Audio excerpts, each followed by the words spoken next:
Ya, dalam kepercayaan tradisional di Indonesia, ada beberapa jenis pesugihan yang dipercaya tidak memerlukan tumbal nyawa.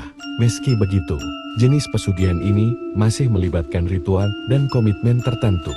Bahkan seringkali ada pantangan atau persyaratan yang harus dipenuhi agar kekayaan tetap mengalir. Berikut adalah beberapa jenis pesugihan tanpa tumbal nyawa yang dikenal dalam cerita rakyat. Akan tetapi selalu ada yang dikorbankan di setiap perbuatan syirik mensekutukan Tuhan. 1. Pesugihan babi ngepet. Pesugihan babi ngepet sangat populer di Jawa.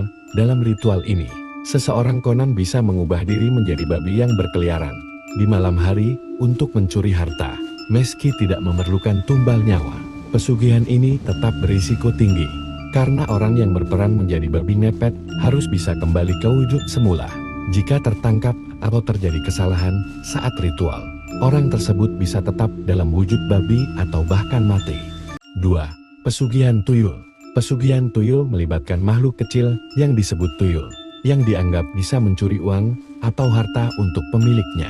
Biasanya, pesugihan ini tidak membutuhkan tumbal nyawa, tetapi ada pantangan seperti larangan tertentu dan perawatan khusus bagi tuyul. Pemilik tuyul juga harus siap memberi sesaji secara rutin agar tuyul tetap loyal, serta terkadang harus sampai merelakan sang istri untuk berbagi susu dengan tuyul. Dalam artian istri harus memberikan susu atau menetek kepada istri. 3. Pesugihan Gunung Kawi. Di Gunung Kawi, Jawa Timur, lebih tepatnya berada di Kota Malang, ada pesugihan yang konon tidak memerlukan tumbal nyawa, melainkan pantangan khusus dan beberapa ritual. Pelaku pesugihan ini diminta untuk melakukan ziarah ke Gunung Kawi dan berdong atau melakukan ritual tertentu. Masyarakat percaya bahwa pesugihan ini hanya membutuhkan komitmen berupa doa dan sesaji. Namun orang yang melakukannya harus menjaga perilaku dan mengikuti aturan agar tidak mendapat sial. 4. Pesugihan Nyi Blorong. Pesugihan Nyi Blorong melibatkan sosok makhluk halus atau siluman yang dipercaya menyerupai wanita dengan tubuh ular. Meski dalam beberapa cerita pesugihan ini membutuhkan tumbal, ada versi lain yang tidak memerlukan tumbal nyawa, tetapi lebih banyak pantangan dan sesaji. Sebagai gantinya, orang yang melakukan pesugihan ini harus siap menaati aturan dan berjanji untuk tidak melanggar pantangan, seperti wajib menyiapkan kurban hewan, dan bahkan harus siap mensetubuhi Nyi Blorong kapanpun Nyi Blorong inginkan, entah dalam wujud wanita cantik ataupun wujud siluman ular. Jika ada sesuatu yang dilanggar biasanya akan menjadi budak Nyi Blorong di alam siluman selamanya. 5. Pesugihan Alas Roban.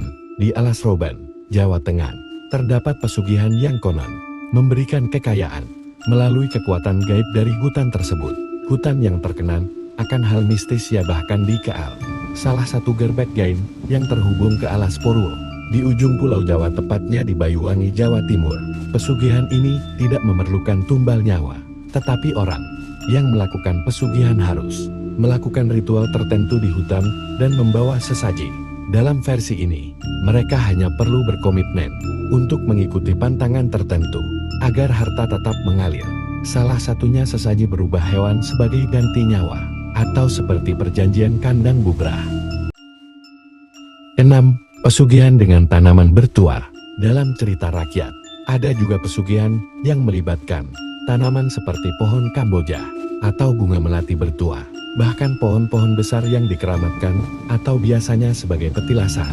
Pesugihan ini konon bisa menarik rezeki tanpa tumbal nyawa, namun pemiliknya harus merawat tanaman tersebut dengan baik dan memberinya sesaji secara rutin. Dan ada berbagai cara tergantung dari petunjuk dari juru kunci di tempat tersebut. Tanaman dianggap sebagai sarana spiritual untuk menarik energi keberuntungan atau kekayaan. Perlu diingat bahwa pesugihan adalah bagian dari kepercayaan tradisional dan mitos yang berkembang di masyarakat Indonesia. Untuk faktanya belum bisa dibuktikan. Kita hanya percaya bahwa kita hidup berdampingan dengan hal gaib, tetapi bukan berarti kita memanfaatkan hal gaib dalam hal negatif yang berujung merugikan diri sendiri, bahkan mensekutukan Tuhan. Tidak ada bukti ilmiah bahwa pesugihan benar-benar bisa mendatangkan kekayaan, dan dalam agama serta ajaran moral, praktik semacam ini tidak disarankan. karena bisa membawa dampak negatif pada kehidupan spiritual dan sosial seseorang.